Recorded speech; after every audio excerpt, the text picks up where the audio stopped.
Look, my next move to the stars, so that's mark my words. The best dude by far, I don't know what y'all heard. I got my team in. Morning, YouTube.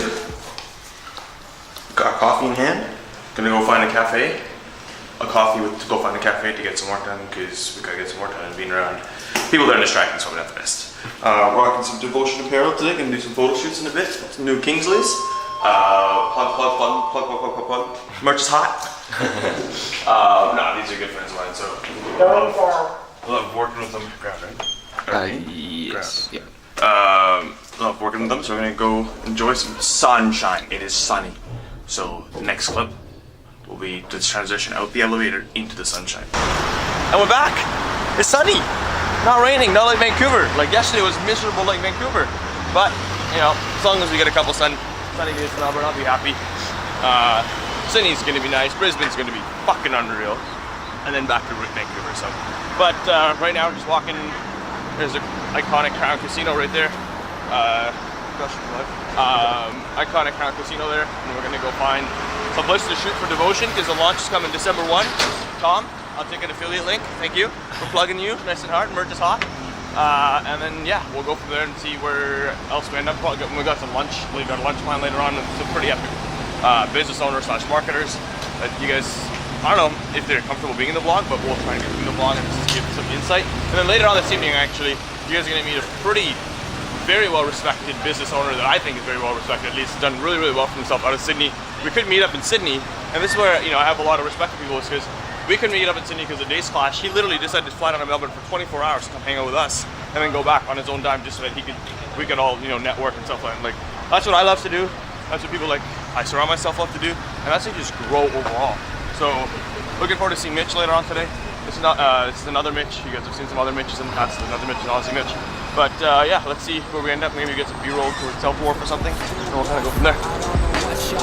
I got my team in the building as we walk this earth. Forever run some different shit. I'm blessed with a curse. Blessed with a curse. I'm something like it's William Blake. Shakespearean flows. Go and get me all the cake. What you really want to say? You ain't got this knowledge. Reason why you failed out. Dropped out of college. I see it, so I call it. Stupid alcoholic. Please check what's up in my wallet. I think I'm really ballin'. Just a question for you about negotiating, because I know that's more your sort of skill set. How would you go about, say, if you had a client, because I know you've got equity in some companies that you're consulting to, yeah? Yep. So say when you, like, one of those deals comes up, how would you go about, like, yeah, basically bridging that negotiation? Say you're like, oh, I think my skill set's valuable, I'd rather be paid with 10% equity. Like, how would you make sure that the owner is aligned to want to sell when you want to sell, so you get the benefit that you want to get from it? And yeah, like, how would you sort of go through that whole process to make sure that you get the best deal? My big thing when I go with any company is that I'm looking for negotiation, I make sure it's a win-win for both ends. Because if it's not a win-win for both ends, and what I mean by that is, if there's nothing to cover your back end and nothing to cover her back end, and the nice way to say it is, one of you eventually will get into a situation. One of you eventually will get into a situation where you legitimately will either A, resent the deal, and or B, will not want to do anything with it. So it's like, yeah. For example, if you're going into this deal, going down the elevator escalators here, mate. Yeah, 1 second. And you can just do it on the left side. That's a bit more balling on the vlog, you know. And then let's say, for example, you know, you go into this deal, hypothetically speaking. Right now you're on a 5K retainer and you want to go get equity. If you want to get equity, the way I would position the equity is, hey, I'll cut this retainer off, but I'm still going to keep $2,500 bucks a month off of it. Put that $2,500 bucks. I like that idea of keeping them sort of with skin in the game. Yeah, because you got to have them have skin in the game. Otherwise, it's like a free ride. But then it's not a win for you, right? But you want to have the element of like saying, hey, when I get your company to this level, I'll get 10% equity. Yeah. But I suppose at the same time, if it's like no risk for them, they've got no skin in the game. It's like there should be risk for them. Like, not obviously low risk, but just enough. They got to have to pay you something, right? It's got to be. Otherwise, they won't value you. And that's exactly what I think it's this way. And that's exactly what it comes down to. So it's like, and then let's say, for example, you do. So let's say you negotiate, say, so I want percentage of the company. However, I'm not going to take percentage of the company right up front. But to make this a win-win for you, to make you feel like I'm skin in the game, but you have skin in the game, I'm going to take my retainer. I'm going to cut it in half. I'm still going to get paid for the work I'm going to do, because at the end of the day, it's fair and fair exchange for what we're going to do, number one. Number two, let's say from 0 to 50K, I get paid a retainer. Once we hit 50K, retainer's gone, I get paid 5%. Once you get to 5% of all of gross sales and 5% of the company. And then from there, and that's also another thing, is like, when negotiating is like negotiate for either the entire company and or plus sales, or either or. So figure out what's going to make you win long term and what's going to help her. Now, if you want 5% of the company, this is what I wanted to do. If you want 5% of the company, I would also make sure that you're getting paid as a dividend every single month off the sales that come in, or else you're not really going to do anything. Unless equity's only valuable when it sells. As when it sells, exactly. Because then if you just keep putting money out of your pocket, or time out of your pocket, eventually you're just going to get like, what the fuck's going on here? Yeah. Unless you have something else to float you, which is like a completely different conversation.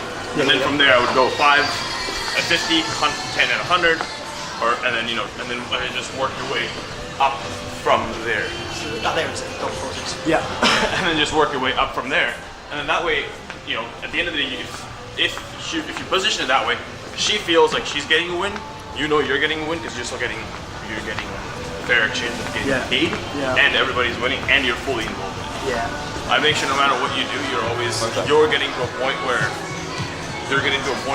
you realize that both of you guys are got your ass covered, both of you guys are winning, because I've seen too many business deals go sour and go backwards because one person initially is sold on the infatuation of earning the company but then doesn't get paid out, number one. And then number two, what ends up happening is the person that owns the company currently ends up resenting the person because they gave too much away. Because they give too much away, that, and also what they end up doing is the quote unquote, I'm going to exit at certain time, never ever comes. Yes. I get you. It makes sense. Not here. It's in. On our way to the Melbourne International Airport, because this guy's already fed up with us and you don't need to kick this out of his apartment. Now he's driving us to the airport. So it lasted 2 days. I invite him to Vancouver and Shut the fuck give him a up. fucking house to sleep on. A full room now, not even just a little corner, and I get fucking booted out of the city already. But that's what you call a friendship, asshole. Anyways, we're on the way to Melbourne Airport. Take 2. What are we doing? I want that clip though. On our way to the airport to go pick up Mitch, who's not Mitch that you guys seen Mitch from before, but another Mitch. Successful business owner from Newcastle or some part of Sydney, north of Sydney. Didn't work out to see him in Sydney, and he just kind of said, I'll come down to Melbourne to see you there. I was like, all right, let's do it. And hang out with him today. He's going to come today, head home tomorrow, so go see some things. Never met him in person, but seems like a cool guy. We've chatted a heap, and let James make fun of him in the first 5 minutes of him seeing us. And we'll let the rest of the vlog go there. Bunch of Canadian motherfuckers. What's up, man? How you doing, man? Hey man, how are you? Hey man, how you doing? Your person. Nice to meet you in person. Yeah, how you doing, man? Yeah, cheers. Hey. That's a bad idea right there. Our friend Lou? Hey, friend Lou. I'm not going in there. I'm gonna have some fucking self-resilience or not going in. The man. Hey guys, I'm Mitch, owner of Fitform. We're an apparel and supplements company. Just down here catching up with the boys, Rohan and Colin, out from Canada. Fitform is a bit of a lifestyle health and fitness movement. We're launching this month, so stay tuned, and the guys have got a couple of bags of a few goodies here to... Legend. Yeah. Legend brings us some free Looking stuff. after the boys. So. He just wants to plug, and I'm just joking. We're just hot. Let's see what's in here.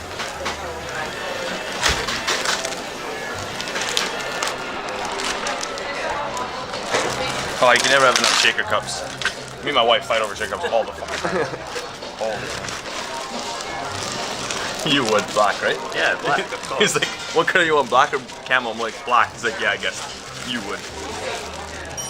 Do you see my fucking... I would never be able to pull camel off, ever. I can pull a lot of things off, not camel. Oh, that's sick. That's sick. Toque. You guys call them toques? We'll need those. Sorry, Start smelling at home. Well, I didn't worry about James for a For now. beanie. I'm like, you don't need those here. It's called a toque in Canada. Canadian. That's just a pack-in that we do, hey. That? Yeah, Just chucking it in? yeah. T-shirt? That's one of our dry fit ones. Oh, it's sick. I'll wear this tomorrow. Get some shots. Yeah. Sick. That's sick. Thanks, dude. Appreciate it. No worries. Never run some different shit. I'm blessed with a curse. Blessed with a curse. curse, I'm something like it's William Blake. Shakespearean flows, go and get me all the cake. What you really wanna say? You ain't got this knowledge. Reason why you failed out, dropped out of college. I see it, so I call it.